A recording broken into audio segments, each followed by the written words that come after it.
네, 오늘의 코인 3월의 마지막 거래일에 인사드리고 있습니다. 자, 오늘도 우리 시장 함께해 주실 알렉 전문가님 한번 모셔볼게요. 전문가님 반갑습니다. 안녕하십니까, 알렉입니다.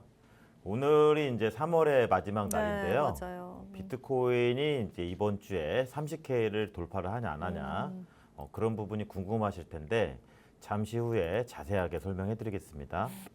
네, 알겠습니다. 우리가 또 주말의 흐름을 보기 이전에 금요일 시장 현재 시점에서 좀 체크해 볼 만한 이슈들도 있을 것 같습니다.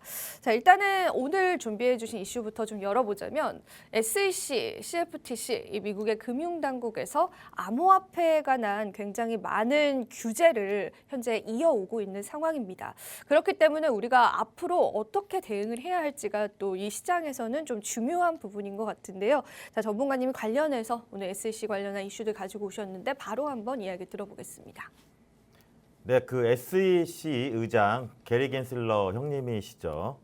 그 29일 날 미국의 하원 청문회에 출석을 하셔가지고 좀 말씀을 하셨는데 암호화폐는 증권이다. 이렇게 저번에도 말씀을 하셨는데 이번에도 또 말씀을 하셨습니다. 그러면서 청문회에서 뭐라고 말씀을 하셨냐면 굳이 법률이 필요가 없다. 지금 입법이 필요가 없고 증권법을 바로 적용하면 된다. 뭐 이런 식으로 말씀을 하셨거든요.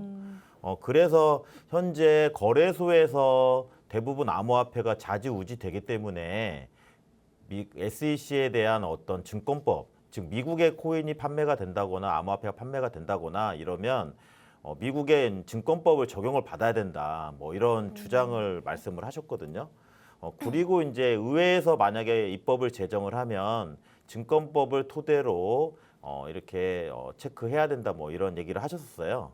그래서 SEC가 계속 그 암호화폐에 대해서 어떤 그 합법적인 그 규제를 적용을 시키려고 하니까 항상 SEC나 그다음에 거래소 뉴스 같은 거는 꼭 체크를 하셔야 될 것 같아요.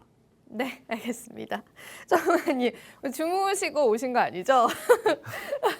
전문가님 좀 잠을 못 잤습니다. 네, 잠을 또 차트를 보시느라고 잘 못 자셔가지고 어저께도 날 새고 와가지고. 네, 그렇습니다. 이렇게 여러분들을 위해서 차트를 분석을 오늘도 많이 해주실 겁니다. 그러다 보니까 아무래도 조금 다소 약간 잠이 덜 깬 그런 느낌이 들 수 있는데 우리가 그만큼 열심히 공부하고 온 전문가님에게 더 많은 것들을 좀 얻어가면 될 것 같고요.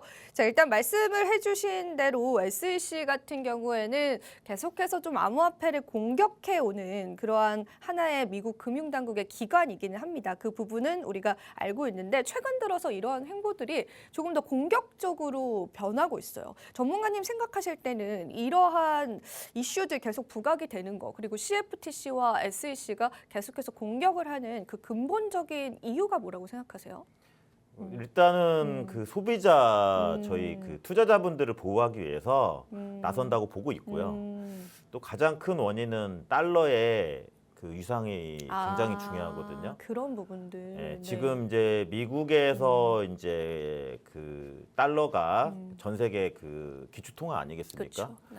근데 지금 미국에서 그렇게 중요한데 지금 달러가 그렇죠. 이번에 어떤 그 은행권의 위기로 인해서 대부분의 이제 각 전 세계 나라의 그 금융권들도 지금 뭐 다양하게 달러를 축소를 하고 있고 국채 부분에서 줄여가지고 이제 금 같은 걸로 다시 바꾸고 있고 그리고 이제 그 유가 부분 맞아요, 유가도. 예, 유가도 이제 달러만 하는 게 아니라 중국의 유안화로 결제를 지금 중국에서 시도를 하고 있기 때문에 다양한 부분이 적용을 하고 있다고 생각이 들어요.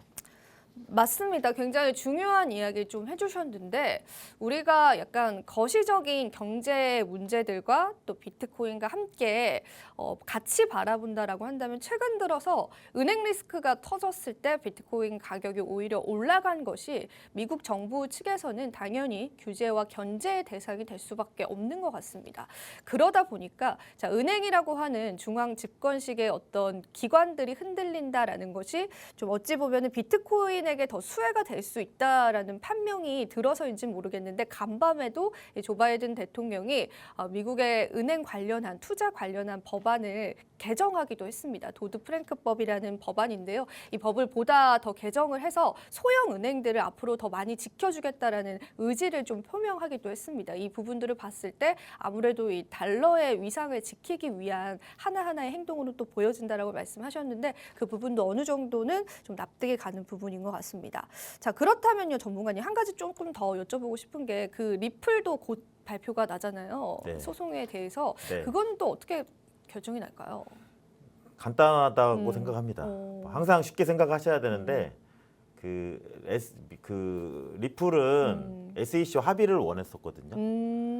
합의를 원하면 간단히 해결되는 문제잖아요. 과연 이번에 이제 SEC에서 그걸 받아줄 것이냐, 돈 주는데 받을 거냐, 안 받지 않을까요? 안 받으려고 하겠죠. 그렇죠. 예전에는 받으려고 했었는데 이제는 안 되겠다. 지금은 뭐 안 받겠다, 뭐 이렇게 간단히 생각할 수도 있겠습니다. 합의를 또 원했었던 부분들을 또 체크를 해주셨는데 이제는 합의는 필요 없다, 그죠? 그런 식으로 나가겠네요. 그것도 이제 뭐 저는 이제 차트 전문가이기 때문에 그 부분은 SEC가 알겠죠. 네, 알겠습니다. 아니, 정답입니다. 네, 우리가 어떻게 알겠습니까? 그저 조금 예측을 하는 것일 뿐이겠죠. 자, 이제 판결이 나오게 될 텐데 시장에서는 SEC가 패소를 할 것이다라고 보고 있기 때문에 사실상 리플 가격이 최근 들어서 좀 변동성이 많았었거든요. 근데 뭐 사실 소송이라고 하는 거는 그렇게 쉽게 결과가 나오는 것도 아니고 또 여러 가지의 또 과정들을 겪어야 되기 때문에 우리가 그래도 조금은 객관적으로 좀 지켜봐야 될 것 같습니다. 뭐 SEC는 계속해서 이런 타겟을 찾고 있습니다. 또 소송을 걸 수 있을 만한 기업들의 지속적으로 좀 소송을 걸고 있는 상황이기 때문에 암호화폐 또 투자자 입장에서는 이러한 부분들이 내 계좌의 리스크가 되지 않도록 좀 방어하는 게 굉장히 중요할 것 같습니다. 자, 그렇다면 비트코인 시세 한번 바로 살펴보겠습니다. 비트코인 가격 그래도 28,000달러 선 좀 지켜주고 있는 모습인데 3만 달러가 갈 듯 좀 안 가는 느낌이에요. 언제쯤 좀 뚫어줄까요? 일단 차트로 제가 설명을 해드리겠습니다. 네. 나스닥 차트를 지금 띄워놨는데요. 제가 지금 상태가 별로 안 좋은 이유가 어저께 오늘 네. 새벽에 날을 샜거든요. 왜냐하면 나스닥을 봐야 되기 때문에 그래야 비트코인을 알 수가 있습니다. 네. 지금 화면을 보시면 여기 정고 자리였거든요. 어저께 굉장히 중요했었어요. 이 정고 자리를 돌파를 해서 안착을 하냐 안 하냐 했는데 다행히 돌파했죠. 돌파하고 밑골이 달면서 오늘 아침 개장 후에 바로 밑골이 달면서 상승이 나와주고 있습니다. 그래서 나스닥은 상승으로 오늘 개장 출발했거든요. 그렇다면 나스닥이 오른다면 제가 커플링이라고 말씀드렸죠. 네. 전체적인 추세가 커플링입니다. 저번에 어떤 분이 나스닥은 오르는데 비트코인 떨어진다고 말씀하셔가지고 맞아요. 그거는 이제 흐름이고 전체적인 추세가 따라가거든요. 이제 비트코인 차트를 보시면은요. 항상 쉽게 생각하셔야 됩니다. 비트코인은 큰 박스로 움직이고 있거든요. 26,500에서 29,200으로 움직이고 있어요. 지금 보시면 이번에 하락이 나왔지만 26,500을 지지를 해주면서 올렸었거든요. 근데 오늘 이제 어저께 새벽이랑 오늘 좀 떨어졌거든요. 그래서 지금 이게 주봉인데요. 제가 일봉을 보여드릴게요. 지금 이렇게 박스로 하니까 이번 주에 만약에 박스로 이렇게 움직이지 않습니까? 만약에 돌파를 하지 않는다면은요. 그러면 어떤 일이 벌어지냐면 어저께 말씀드린 대로 29,000불을 돌파를 하지 않는다면 박스로 움직인다면 알트코인의 순환매 펌핑이 이루어질 수 있다고 말씀을 드렸었죠. 그런데 오늘 나스닥이 상승으로 또 마감을 해준다면 오늘 29K를 돌파를 할 수도 있어요. 근데 이제 어저께 저도 좀 약간 놀란 게 있었는데 월말 파동, 항상 말일 파동에는 여러분들끼리 아실 게 뭐가 있냐면 천하제일 단타 대회가 열립니다. 아, 그래요? 예, 어저께 이제 어떤 일이 벌어졌냐면 제가 아침 방송할 때 네. 비트코인이 올랐었거든요. 네. 근데 오른 만큼 바로 한 방에 다 빼버렸습니다. 즉 숏을 청산하는 파동이 나왔었고 그 다음에 롱을 청산하는 파동이 나왔었거든요. 이 부분에서 굉장히 투자자분들이 멘탈이 나가신 분들이 많았을 거예요. 그러나 이제 요즘에 이런 파동이 많다는 거. 그래서 만약에 29K를 세력들이 29K를 돌파를 시킨다면 어저께 말씀드린 대로 비트코인은 3만 불, 그다음에 3만 3천 불을 돌파를 할 수 있을 겁니다. 이더리움을 설명을 드릴게요. 이더리움은 간단하거든요. 지금 이 동그라미 원 안에 있다고 생각하시면 돼요.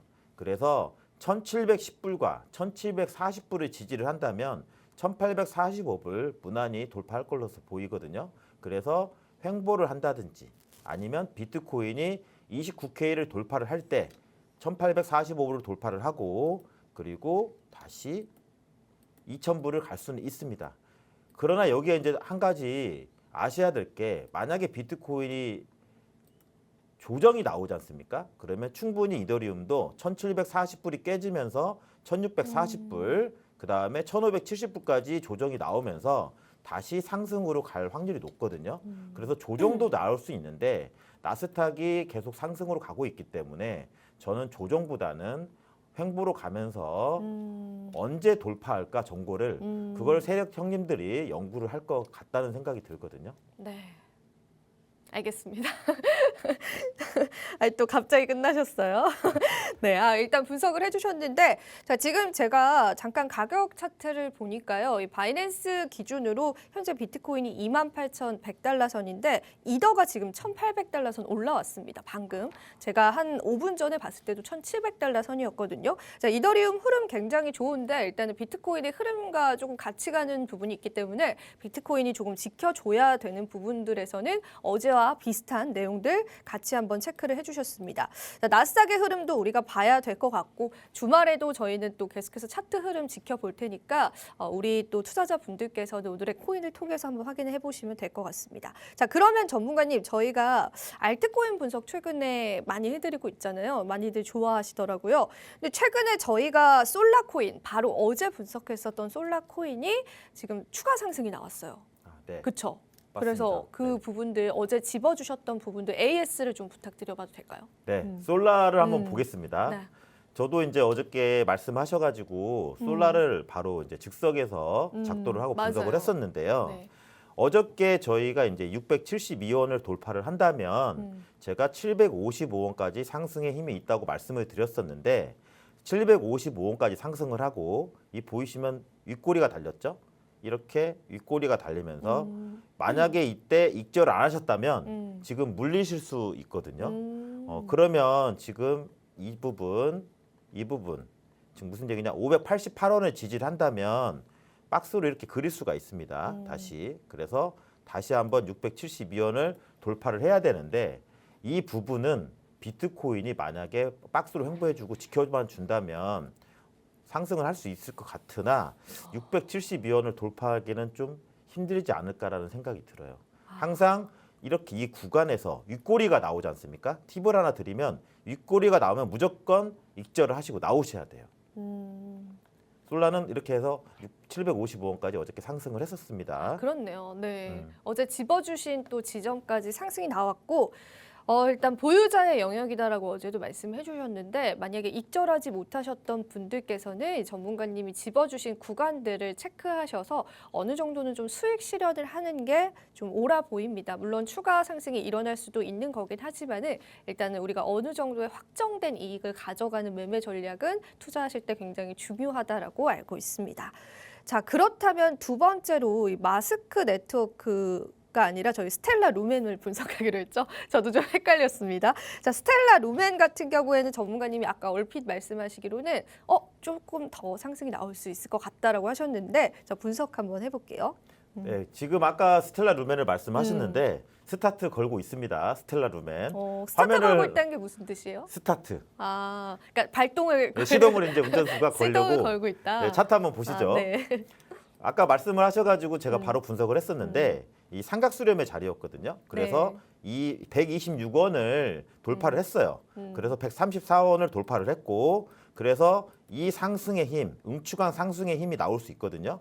그래서 지금 일봉 마감 후에 보니까 바로 139원을 돌파를 했고요. 139원을 돌파를 하고 추세선에 계속 간다면 151원까지 상승이 되고요. 151원을 돌파를 하면 161원까지 상승이 되거든요.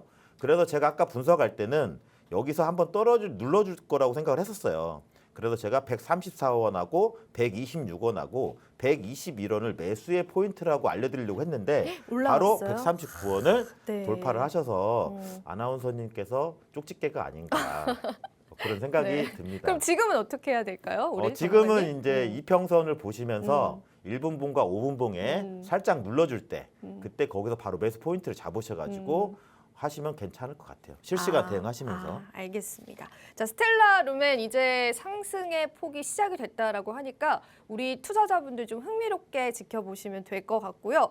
자, 저희가 일단 QR코드 띄워드려야 되는데 그 전에 그 우리 시그널 매매에 어떤 성과를 내고 있는지 잠깐 한번 전문가님 통해서 짚어보겠습니다. 네, 간단히 말씀을 드리겠습니다. AI 오토봇이 저희가 매매를 하는데 3월 30일 매매 내용을 살펴보면 저희가 새벽에도 매매하고 저녁에도 매매하고 낮에도 매매하거든요. 저희가 빨간색이 수익인데 매트릭, 퀀텀, 알고로, 이오스 이렇게 진입을 했어요. 그래서 저희가 이제 저배로 시드에 10% 20%로 매매를 하거든요. 그래서 새벽이나 그리고 직장 다니시는 분들이 매매를 하기가 힘드신 분들은 AI 오토봇에 맡겨놓으시면 저희가 안정적으로 자산을 관리해드리기 때문에 차근차근 복리로 자금을 늘릴 수 있거든요. 그래서 함께 하시면 좋을 것 같습니다. 네, 알겠습니다. 저희가 QR코드 하나를 띄워드릴 텐데요. 최근 들어서 많은 분들이 그래도 좀 궁금해하시고 찾아주고 계십니다. 자, 여기 하단에 QR코드 하나가 뜰 텐데 여러분들이 휴대폰 카메라 어플리케이션을 켜시고 그냥 QR코드를 가져다만 대시면 영어 링크 하나가 뜰 겁니다. 그 영어 링크를 꼭 눌러서 들어와 주시면 될 것 같고요. 자, 일단 전문가님께서 뭐 다양한 시그널을 항상 알려주고 있기 때문에 여러분들이 뭐 개인적으로 궁금한 알트코인이 있다면 또 노란톡방에 문의해도 저희 괜찮을까요, 전문가님? 네, 제가 문의를 하시면 네. 해드리겠습니다. 네, 그럼 마지막으로 전문가님 인사 받아보고 저희 한번 마무리 해볼게요. 네. 벌써 3월의 마지막 날이 됐는데요. 앞으로도 암호화폐 시장은 저는 죽지 않는다 생각하고요. 아까 SEC나 실제로 안정적으로 가는 과정이거든요. 저희 투자자분들이 더 보호를 받을 수 있고요. 그리고 항상 실시간 대응으로 차트를 대응하시면 되니까 상승이든 하락이든 걱정 안 하시면 돼요. 실시간 대응하시면 되니까 성투하시기를 기원하겠습니다. 네, 그렇습니다. 여러분 3월의 마지막 거래일이 됐습니다. 3월 한 달간도 너무나 고생 많으셨고요. 자, 우리는 4월을 준비해야겠죠. 다양한 이슈들 저희가 제일 먼저 발빠르게 소식 전해드리도록 하겠습니다. 오늘도 저희와 함께 해주셔서 감사하고요. 마지막으로 본 방송에서 제공하는 정보는 이 투자 판단에 대한 조언일 뿐 가치 판단과 상승 하락을 보장하고 있진 않다는 점 다시 한번 유의 부탁드리겠습니다. 자, 4월도 저희와 함께 하시죠. 오늘 아까 시청해주신 여러분들 고맙습니다.